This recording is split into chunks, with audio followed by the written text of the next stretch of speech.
What is going on, Mile City? Welcome back to Broncos Country News. I'm your host and anchor, Caleb Malden. So, the Denver Broncos lose to the Buffalo Bills on Saturday night.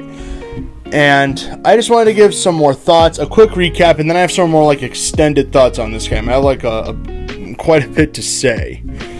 Let's just jump into this. So, obviously, this was an uphill battle for us from the word go. We didn't have half our starting secondary, or at all. We didn't have any of our starting secondary. Bunch of rookies and third stringers playing against an MVP candidate and Josh Allen. And they couldn't stop Stephon Diggs to save their lives. They couldn't cover him. Cole Beasley ripped us apart. Knox ripped us apart. We just couldn't stop him. Allen used his legs. This is an uphill battle for the word go from the defense. It was going to take a miracle to stop them, and people do want to blame a lot on Vic Fangio's game planning. Guys, at some point, you can game plan so well, but if you don't have the guys that can get it done, then your plan's going to fall apart real quick. You can game plan as well as you want, but if your defense is just decimated to hell and back and you're playing a bunch of backups, it's just inevitable at this point, guys. It's going to happen. You're going to suffer, and it's going to take a lot to overcome. This was just a game there was too much to overcome for the defense. Too many injuries, too many losses, and all they could do was just try do what they could, and they couldn't do much. I'm not going to get too mad at the defense because I completely understand when you're playing a bunch of backups against an offense like that. Of course they're going to put up 48 points. Of course they're going to put up all those numbers. They should. They should. Next, as for the offense, Drew Lock played good in the first half. He made some really nice throws. He made a lot of great plays. A dime touchdown to Noah Fant. Really good throw to Judy as he's getting killed. He makes a nice throw to Jerry Judy. It was all downhill from there, though. He lost a fumble. He did throw a pass that should have been intercepted, but it was dropped, thankfully. My evaluation of Drew Lock in this game: didn't play good, wasn't awful. Those two drop picks, I mean, every quarterback has those like that where they're like, oh no, it's going to be a pick, and then it's dropped, and they're like, thank God, I got a chance, I got it back. I'm not going to hold too much against him. He didn't play great in this game. He made some nice plays, he made some good throws. The offensive line was up and down. Sometimes they gave the running game time. They gave Drew Lock time. Other times, Drew had like half a second to throw, and he's off to the races. Or sometimes the running backs run right into a brick wall. Gordon and Lindsey were all right. I guess they were okay. This was just a bad game all around. This was simply a case of being outmatched. Which is what my extended thoughts are going to be about here. I read some articles, and of course I looked onto Twitter, which was a huge mistake. I went into all that stuff, and I wanted to read some things.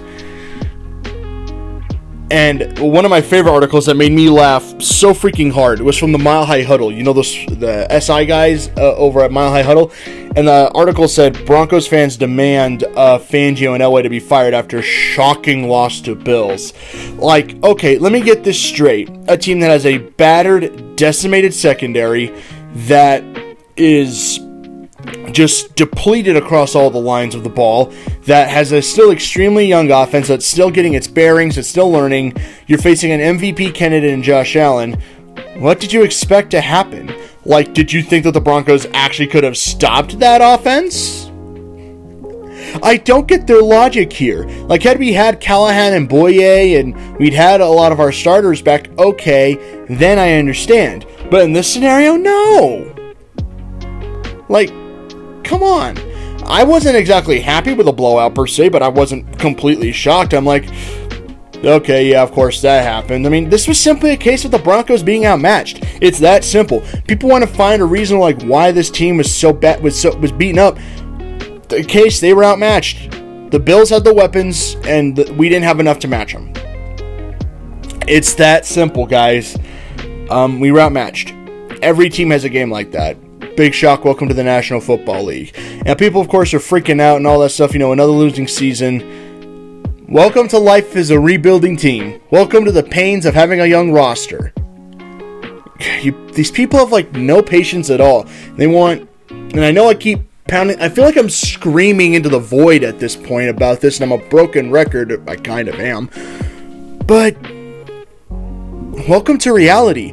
It's not me accepting this as like making an excuse. It's more just accepting reality. This is a very young, inexperienced roster that has a lot of growing to do.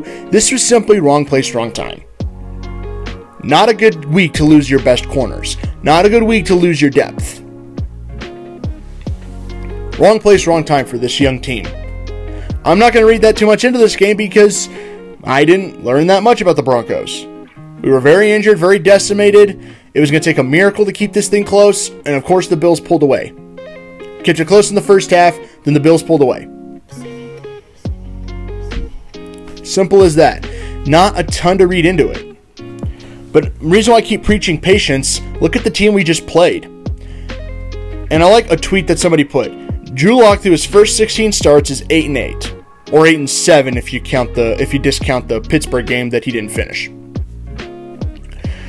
He has 21 touchdowns to 16 interceptions through his first 16 starts. Josh Allen in his first season as a starter had 10 touchdowns to 12 interceptions. Guarantee you Broncos fans would not have liked that. They would have not liked that knowing this fan base. Josh Allen took a long time getting where he was. So did this coaching staff that the Bills have. This team did not become this way overnight. They took 3 years of getting here. Even last year when they made the playoffs, they still had issues.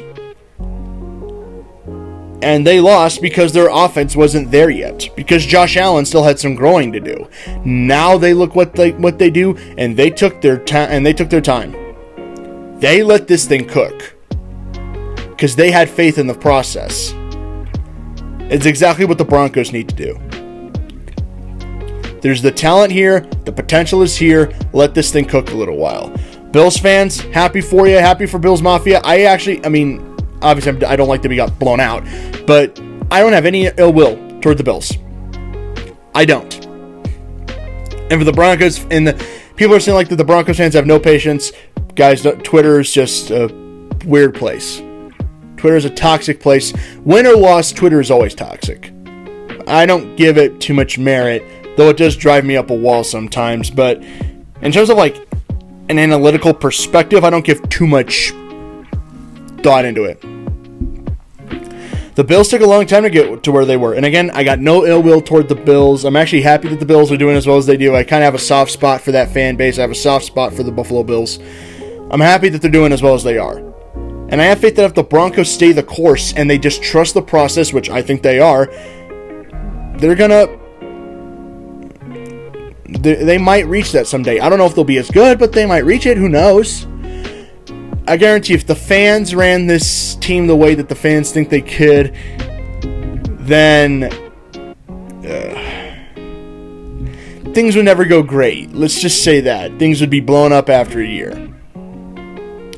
The media just infuriated me this week because their reaction was almost like they were shocked that this happened. And I'm like, if you looked at all the factors actually, and you really dive deep into this game, it's not entirely surprising that this happened. A simple case of being outgunned and outmatched. I'm not reading too much into this game because I'm like, I don't know what I learned about this team. Other than that we were injured, we really didn't have enough, and the Bills just had it. They had what they needed, we didn't have what we needed. It's that simple, guys. Patience, patience, patience, patience. I feel like I'm screaming into the void at this point. We got 2 games left. Don't panic. Deep breath, guys. We just got beat by a team that's playing right now like the best team in football. The Bills are definitely playing like it. If you've seen the way they've been playing the last few weeks, now they beat Pittsburgh. That team's no joke. I'm not entirely shocked that this happened. Oh well. This happens. At least we didn't lose to the Jets. We can take some pride in that this week. At least we didn't lose to the Jets. I'm not that upset. I'm not that angry that this happened. Oh well. We weren't healthy. They were better than us. Welcome to life as a rebuilding team in the National Football League. And it's not making excuses, it's just accepting reality. And sometimes reality sucks. Welcome to life. You think this year would have taught people that. Anyways, that's just it for me, guys. Let me know your thoughts down in the comments below. I'm sure many of you disagree, but that's just my opinion after all. Anyways, that's it for me, guys. We got 2 more games left. Hope we can end the season on a strong note. Anyways, that's it for me, guys. Broncos Country, 303. I'll see you guys later.